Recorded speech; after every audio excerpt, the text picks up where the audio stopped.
Hello friends, welcome to my channel tech pub by Vivek Mittal. आज हम बात करेंगे एक्सेल के एक बहुत इंपॉर्टेंट टूल के बारे में जिसका नाम है पिवट टेबल।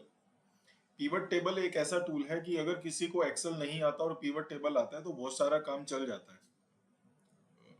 ठीक है, तो इस टूल को ध्यान से समझेंगे। गूगल शीट में और नॉर्मल जो हम एक्सेल शीट यूज करते हैं मोर ओवर सेम है।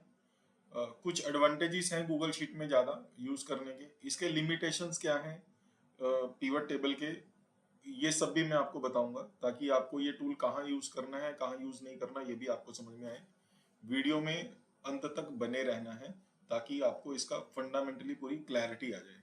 ये मेरे सामने जो डेटा है स्क्रीन के ऊपर, ये एक रिजेक्शन का डेटा है और हम इसका एनालिसिस करेंगे कि ये रिजेक्शन किस किस कैटेगरी का रिजेक्शन है। मल्टीपल टाइप के एनालिसिस हो सकते हैं। अगर आप इस डेटा को थोड़ा सा देखेंगे तो इसमें बिजनेस यूनिट है, सीबीयू, एफबीयू, एमबीयू, अलग अलग बिजनेस यूनिट्स हैं। देन लाइन लीडर के नाम है, पार्ट नंबर है, कौन से पार्ट का है रिजेक्शन, किस कस्टमर का रिजेक्शन है। ये रियल टाइम डेटा है जो मैं आपको दिखा रहा हूँ। फर्स्ट पीस इंस्पेक्शन का रिकॉर्ड है, ऐसे कुछ कॉलम्स हैं इसमें। क्वालिटी रिजल्ट फर्स्ट में कितने रेड आए थे, टू में कितने फिर बाद में ग्रीन हुए, और उसमें डिफेक्ट किस कैटेगरी का डिफेक्ट है अगर रिजेक्टेड है तो अब ये डेटा है मेरे पास। अब मान लो मुझे ये एनालिसिस करना है कि इसमें किस कैटेगरी के डिफेक्ट किस बिजनेस यूनिट में किस ईयर में कितने आए। अगर मान लो मुझे ये एनालिसिस करना है तो इसका तरीका क्या है ये सिखाऊंगा मैं आपको। ठीक है, इसमें देखो हम पिवट टेबल लगाते हैं। सबसे पहले क्या करना है, जहां पे आपको पिवट टेबल लगाना है वो रेंज आपको सिलेक्ट कर लेना है। मान लो मुझे यहाँ पे पिवट टेबल लगाना है तो मैंने ये पूरा रेंज सिलेक्ट कर लिया नीचे तक। ठीक है, ये लास्ट सेल आ रहा है, यहाँ तक मैंने रेंज सिलेक्ट कर लिया। फिर क्या करना है, इंसर्ट में जाना है और यहाँ पे पिवट टेबल का ऑप्शन दिखता है। हम इसमें पिवट टेबल करेंगे, इसमें ये ऑप्शन पूछता है न्यू शीट है या एग्जिस्टिंग शीट है। तो हमेशा आपको न्यू शीट में करना है, क्रिएट करना है। तो ये ऑटोमेटिकली एक पिवट टेबल ऐसा आपके पास स्क्रीन आ जाएगा। अभी आप जब देखोगे यहाँ पे आपको ऑप्शन मिलेंगे। एक ऑप्शन है ऐड का, रोज का, जिसमें रोज है, एक कॉलम है, वैल्यू है और फिल्टर्स है। अभी इसमें हर चीज का क्या मतलब होता है वो आपको बताता हूँ। जैसे मान लो आपको देखना कि आपकी जो समरी आपको बनानी है उसका फॉर्मेट आपको कैसे रखना है। ठीक है, मान लो मुझे ये एनालिसिस करना है कि किस बिजनेस यूनिट का रिजेक्शन जो है वो कौन कौन सा जो डिफेक्ट आया बिजनेस यूनिट वाइज। तो मैं रो में क्या ऐड करूंगा, रो में जाऊंगा और रो में बिजनेस यूनिट चूज कर लूंगा। तो ये मेरी सारी बिजनेस यूनिट्स आ गई रो में। ठीक है, अब कॉलम में मुझे क्या चाहिए, ये जो कॉलम्स हैं कॉलम में मुझे, मैंने ऐड करूंगा कॉलम में मुझे चाहिए डिफेक्ट कौन कौन से हैं। अब मैं यहाँ पे जाऊंगा, कॉलम में जाऊंगा और मेरे पास ऑप्शन आ गया, मैंने डिफेक्ट कैटेगरी चूज कर लिया। अब ये देखो डिफेक्ट कैटेगरी मेरे पास सब ऊपर आ गए। ठीक है, अभी मुझे ये चूज करना है कि किस टाइप का डिफेक्ट जो है वो किस बिजनेस यूनिट में कितना आया है। अब इसको बोलते हैं वैल्यू। आपने कॉलम भी सेट कर लिया, आपने रो भी सेट कर लिया। अब इसमें हमें वैल्यू डालना है कि कितना आया क्वांटिटी में। वैल्यू में देखना आप क्या क्या ऑप्शन आएंगे। ठीक है, अभी मुझे वैल्यू में अगर इसकी क्वांटिटी चेक करनी है तो मुझे जाना पड़ेगा रिजेक्टेड क्वांटिटी के ऊपर कि कितनी कितनी, सॉरी, हमें जाना पड़ेगा डिफेक्ट के ऊपर गए हम। अभी हमें डिफेक्ट का वैल्यू पता करना है कि कितने बार वो डिफेक्ट आया। लेट से एक एक इसमें हम ऑप्शन क्या कर सकते हैं, इसमें ऑप्शन करते हैं रिजेक्टेड। मान लो मुझे टोटल डिफेक्ट की टोटल रिजेक्टेड क्वांटिटी कितनी है तो मैं रिजेक्टेड क्वांटिटी डालूंगा। अभी मुझे पता करना है कि डिफेक्ट कैटेगरी करना है, मुझे वैल्यू में डिफेक्ट कैटेगरी डालना है कि कौन सा जो डिफेक्ट है वो कितनी बार आया। ठीक है, तो मैं डिफेक्ट कैटेगरी करूंगा। अब जब हम वैल्यू की बात करते हैं तो हमारे पास ऑप्शन आते हैं। यहाँ पे देखो, यहाँ पे ऑप्शन आता है, एक तो आता है सम, एक आता है काउंट, काउंट ए, काउंट, ये अलग अलग ऑप्शन मिलते हैं, एवरेज, ये सब ऑप्शंस मिलते हैं आपको। तो अभी हम लोगों को क्योंकि सम नहीं करना है, यहाँ पे हमें काउंट करना है कितने डिफेक्ट, तो हम यहाँ पे काउंट के ऊपर क्लिक करेंगे।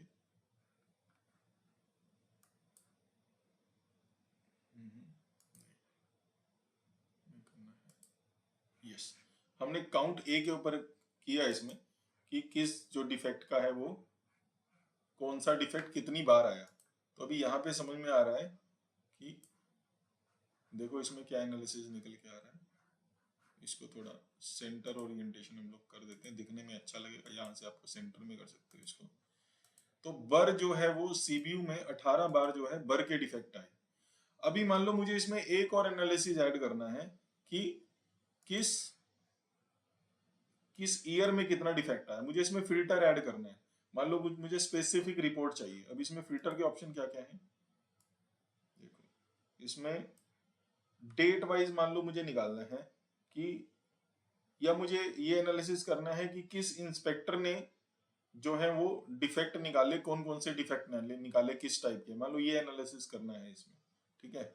या ये एनालिसिस करना है कि कौन से कस्टमर के जो है वो डिफेक्ट कितने कितने आए, किस कस्टमर के उसमें ज्यादा डिफेक्ट। ये एनालिसिस कस्टमर का फिल्टर लगाना है फॉर एग्जांपल। तो मैंने यहाँ पे फिल्टर में कस्टमर डाल दिया। अब मुझे ऑप्शन मिलेंगे। मान लो मुझे ये सिर्फ जो डिफेक्ट पता करने हैं वो CNH के डिफेक्ट पता करने हैं। फिल्टर लगा तो यहाँ पे CNH के जो डिफेक्ट आए वो बर के इतने आए। कस्टमर वाइज एनालिसिस करना है रिपोर्टिंग का, ठीक है। अभी मुझे चेक करना है मान लो कि JCB का डिफेक्ट कितना आया, ठीक है। तो ये JCB का डेटा आ गया। ऐसे आप फिल्टर भी लगा सकते हो इसमें। आपको मान लो डेट का फिल्टर लगाना है, ईयर का फिल्टर लगाना है कि किस ईयर में कितने फिल्टर आए हैं, डिफेक्ट आए हैं। एक और फिल्टर ऐड कर सकते हो आप इसके अंदर, ठीक है। मान लो ये मैंने फिर से पूरा ऑल कर दिया, सिलेक्ट ऑल, सभी का डेटा आएगा। अब मुझे इसमें एक और फिल्टर ऐड करना है, inspection issue repetition frequency date. हाँ, यहाँ पे डेट मैंने चूज किया, डेट वैल्यू मान लो यहाँ पे डाल दिया, डेट का फिल्टर भी डाल दिया मैंने इसमें। अभी डेट में मेरे पास ऑप्शन आ रहे हैं, मल्टीपल डेट्स के ऑप्शन आ रहे हैं। अब ये सेंसिबल नहीं है लगाना, क्योंकि इतनी सारी डेट का फिल्टर लगा के आपको जान के कुछ मिलेगा भी नहीं इसमें। मान लो आपको इसमें जो है ईयर का चाहिए कि किस ईयर में कितने चाहिए, तो आपको अपने डेटा में थोड़ा सा मॉडिफिकेशन करना पड़ेगा, क्योंकि ये क्या करता है, ये आपका जो डेटा है उसी को उठाता है। तो आपको यहाँ पे एक ईयर का ऑप्शन लेके आना पड़ेगा। मान लो मुझे ये एनालिसिस करना है कि इसमें किस ईयर का, तो मैं इसमें कॉलम इंसर्ट कर देता हूँ डेट के पास में मान लो, और मैं यहाँ पे डालता हूँ ईयर, ठीक है। तो मुझे यहाँ से ईयर निकालना है, तो ईयर के लिए सिंपल फॉर्मूला था ईयर चूज करो। यहाँ पे मैंने पिछले लेक्चर में सिखाया था, तो आपको ईयर मिल गया, ठीक है। अब अगर आपको ईयर वाइज ये फिल्टर लगाना कि किस ईयर में कितने फिल्टर आए हैं, ठीक है, और इसके बाद भी मुझे मंथ का भी लगाना है। मान लो इसमें मंथ का निकालना है, या वीक नंबर ले लेता हूँ मैं, वीक नंबर, किस वीक में कितने आए हैं defect.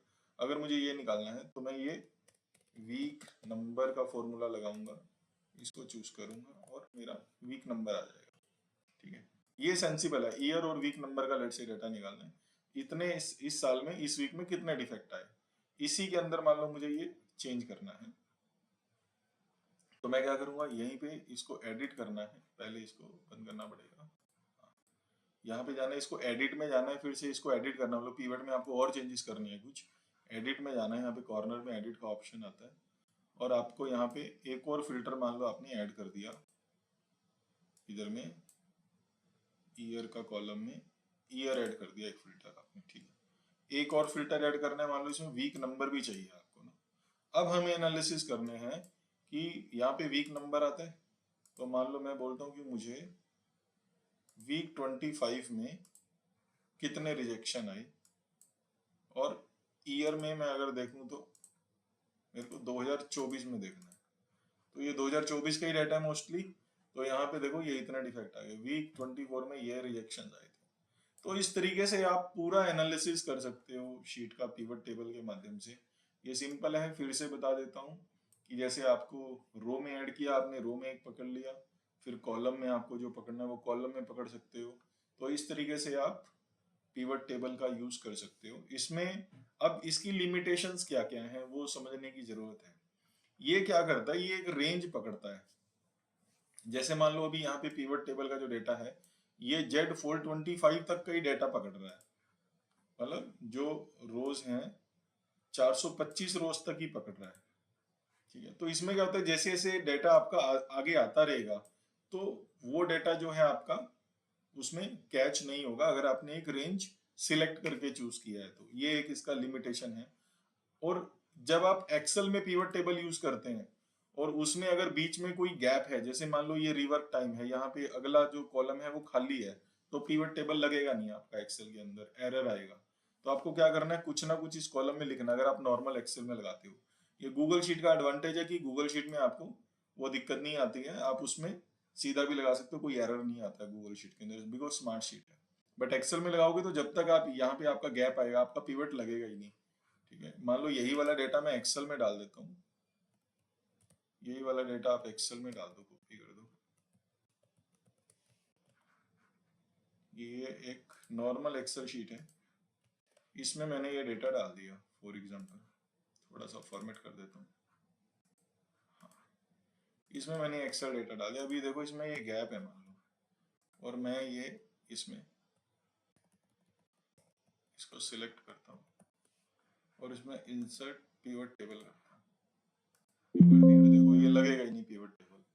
The pivot field name is not valid to create pivot table. You must data organize, ये सब दिखा रहा है इसमें। फिर मुझे इसमें क्या करना पड़ेगा, अगर मुझे इसमें पिवट टेबल लगाना है तो सबसे पहले मुझे वेरीफाई करना पड़ेगा, कंट्रोल दबाओ और साइड वाला बटन दबाओ कीपैड, तो देखो इसके बाद कॉलम का यहाँ कुछ भी डाल दो, फिर अगला देखो कहाँ खाली है। ठीक है, अभी आप इसमें लगाओगे तो इसका पिवट टेबल लग जाएगा। इसमें जाओ, इंसर्ट में जाओ, पिवट टेबल, ये लग गया। एक्सेल के पिवट टेबल में वही आता है, फिल्टर्स, कॉलम, रो, वैल्यूज। गूगल शीट में फिल्टर सबसे एंड में आता है, इसमें फिल्टर सबसे पहले आता है, कोई बड़ी बात नहीं है। इसमें एक्सेल में क्या करना पड़ता है, आपको पुल करके डेटा इसमें डालना पड़ता है। जैसे सेम अगर मुझे पिवट टेबल एक्सेल में बनाना है तो क्या करना पड़ेगा, बिजनेस यूनिट मुझे रो में लेके आना है, डिफेक्ट कैटेगरी मुझे जो है इसको मोर कर दो, वो कुछ अगर कॉलम दिख नहीं रहे होंगे तो वो दिखने शुरू हो जाते हैं, कई बार ज्यादा होते हैं। ठीक है, तो जो डिफेक्ट कैटेगरी है इसमें शायद मैंने चूज नहीं किया डिफेक्ट कैटेगरी, रेंज में नहीं आया, दोबारा लगाता हूँ, एक सेकंड, दोबारा लगाता हूँ।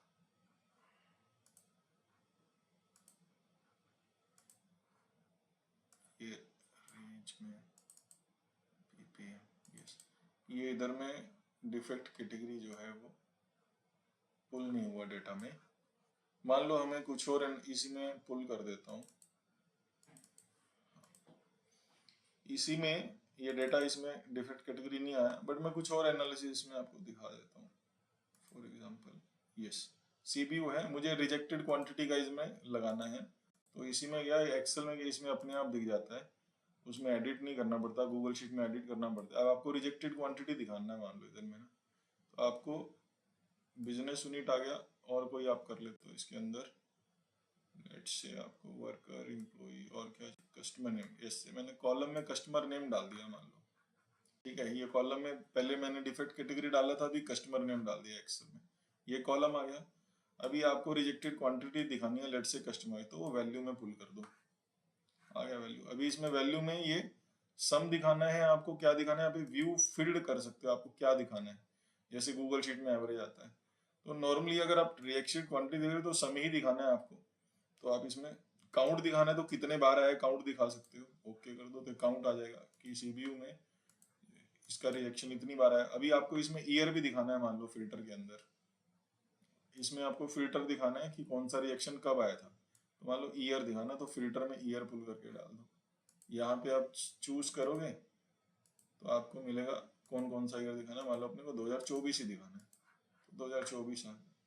इसमें मान लो आपको एक और फिल्टर ऐड करना है कि कौन सा वीक नंबर है, तो वीक नंबर भी इधर पुल कर दो।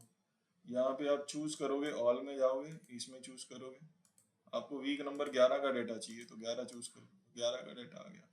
वेरी सिंपल, आप कोई भी समरी क्रिएट कर सकते हो इससे ना। अभी एक्सेल का लिमिटेशन समझ में आ गया कि क्या है, कोई भी बीच में ब्लैंक नहीं होना चाहिए, आपका जो कॉलम है ना, कॉलम में कुछ भी ब्लैंक नहीं चाहिए। जैसे इधर में ब्लैंक था, इधर में ब्लैंक था तो हमने कुछ ऐड किया, उसके बाद में पिवट हम इसमें लगा पाए, ये एक चीज है। अब एक और इसमें जो प्रॉब्लम आती है पिवट टेबल में, वो आती है जो मैंने आपको बताया था कि जो रेंज है, रेंज नहीं उठाता, जितना आपने सिलेक्ट किया उतना उठाता है। तो इसका सोल्यूशन क्या है, गूगल शीट में इसका एक स्मार्ट सोल्यूशन है। उसमें आप क्या कर सकते हो, जब भी आप पिवट टेबल लगाते हो, गूगल शीट में चलते हैं हम लोग, जब भी पिवट टेबल लगाते हो तो आपको क्या करना है, इसको यहां से उठाना है, ऊपर की वैल्यू से आपको डेटा यहां से उठाना है। ठीक है, ये देखो मैंने ये डेटा यहां से उठाया। उसका बेनिफिट क्या होता है कि आपने कुछ और डेटा भी ऐड किया अगर, तो वो डेटा आपका ऑटोमेटिकली अपडेट होता रहता है पिवट के अंदर, आपको ज्यादा कुछ परेशान होने की जरूरत नहीं है। इसमें क्या करना है, इंसर्ट में वैसे ही जाना है आपको, पिवट टेबल ऐड करना है, न्यू शीट में जाना है, आ गया। अभी आपकी जो रेंज है, आप देखो कोई स्पेसिफिक रेंज नहीं है आपका, A to Z का रेंज है। नीचे जितने भी रो कॉलम ऐड होते रहेंगे ऑटोमेटिकली आपका डेटा अपडेट होता रहेगा। तो पिवट टेबल का एक बहुत बड़ा जो लिमिटेशन रहता है कि डेटा ऑटो अपडेट नहीं होता है, वो गूगल शीट में आके यूजफुल हो जाता है बड़ा। अगर आप गूगल शीट में पिवट टेबल यूज करते हो तो मैजिक है, आपके बहुत सारे काम बिना किसी एक्सेल की, आपको बहुत सारे 50 फॉर्मूला याद करने की जरूरत नहीं है, सिर्फ पिवट टेबल आता है तो पूरा एक्सेल आराम से यूज कर सकते हो आप, इतना इंपॉर्टेंट है ये ना।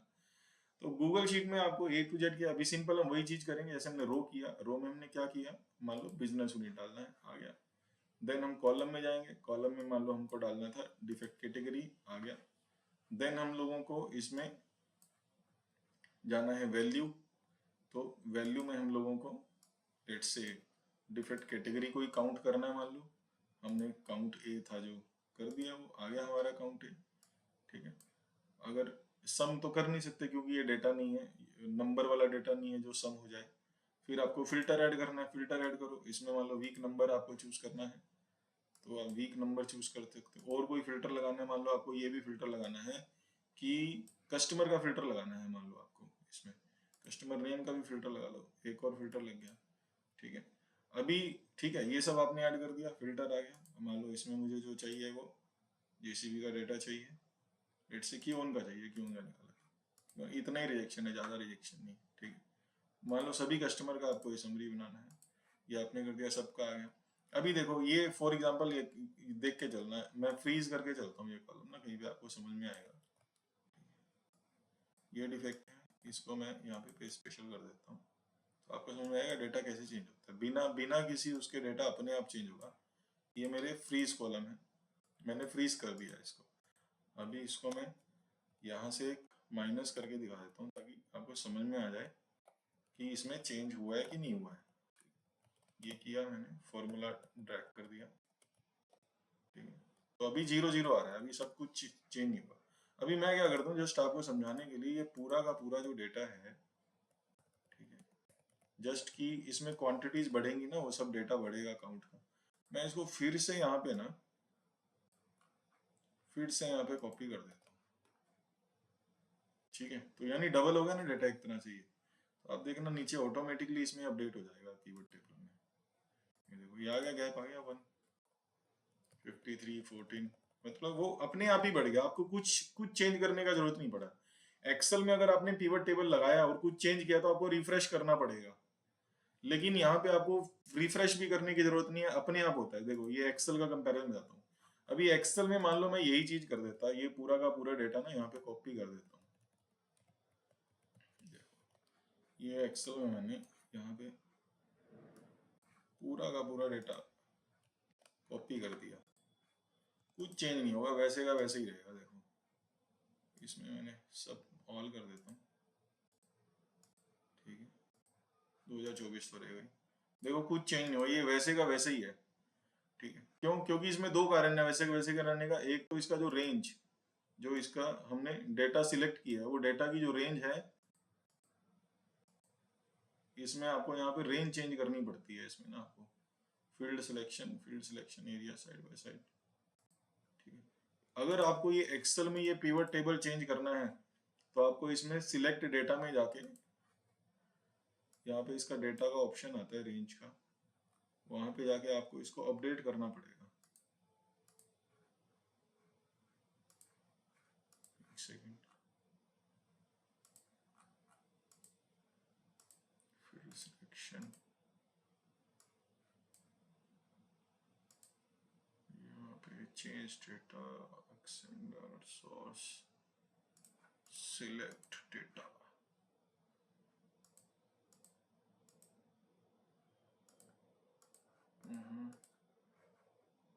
इसमें find and select sort, Excel में आपको पिवट टेबल कभी भी अपडेट करना है तो आपको राइट क्लिक करके रिफ्रेश करना पड़ेगा इसको, तब पिवट टेबल अपडेट होगा। लेट्स से इसमें मैंने यहाँ पे कुछ ऐड कर दिया, मान लो ये जो क्वांटिटीज थी, रिजेक्टेड क्वांटिटी थी, मैंने इसमें सब में 50-50 ऐड कर दिया। ठीक है, ये सब मैंने 50-50 ऐड कर दिया। अभी ये अपने आप अपडेट नहीं होगा, देखो 399 टोटल है ना, मुझे इसको अगर कुछ चेंज करना है मुझे इसको रिफ्रेश करना पड़ेगा, तब ये डेटा यहाँ पे चेंज होगा, अदरवाइज ये चेंज नहीं होगा यहाँ पे, क्योंकि हमने काउंट पकड़ा था, इसमें सम पकड़ना पड़ेगा इसको करने के लिए।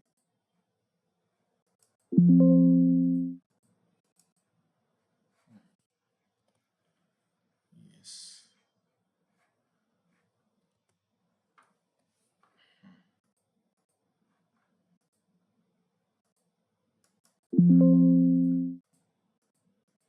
ठीक है। तो मोर ओवर पिवट टेबल मैंने आपको क्लियर कर दिया है कि पिवट टेबल में किस तरीके से आपको काम करना है। अगर आपको इसमें और डिटेल करना है, आप डबल क्लिक किसी के ऊपर करोगे तो इसका एक अलग से फाइल क्रिएट होता है। जैसे डाटा है ना, आपको 62 जानना है क्या है, तो आप इसका डिटेल ब्रेकअप भी निकाल सकते हो, आपको अलग से ब्रेकअप मिल जाएगा। ये भी एक पिवट टेबल का बेनिफिट है। ये दोनों में होता है, गूगल शीट में भी होता है, इसमें भी होता है। मान लो ये गूगल शीट है, इसका हमें पिवट टेबल देखना है कि सीयू प्लाज्मा ऑक्सी क्या है, तो इसमें डबल क्लिक करोगे तो इसमें भी बाय डिफॉल्ट जैसा रिपोर्ट एक्सेल में जनरेट हुआ था, इसमें भी वैसा रिपोर्ट जनरेट हो जाता है। बहुत यूजफुल टूल है, आप इसका बेनिफिट ले सकते हैं। तो आई बिलीव कि आपको क्लैरिटी हुआ रहेगा। गूगल शीट में अगर आप जो है वो पिवट टेबल का जो डेटा है वो टॉप से सिलेक्ट करते हो, जैसा मैं आपको बता रहा था, अगर आप ये पिवट टेबल को यहाँ से सिलेक्ट करते हो, टॉप से सिलेक्ट करते हो, तो आपको इजीली जो है आपका डेटा ऑटो रिफ्रेश होता रहता है और आपको रेंज बार बार सिलेक्ट नहीं करनी पड़ती। ये बहुत बड़ा बेनिफिट है, तो आप इसको यूज़ करिए और इसका बेनिफिट लीजिए। Thank you. जय हिंद, जय भारत।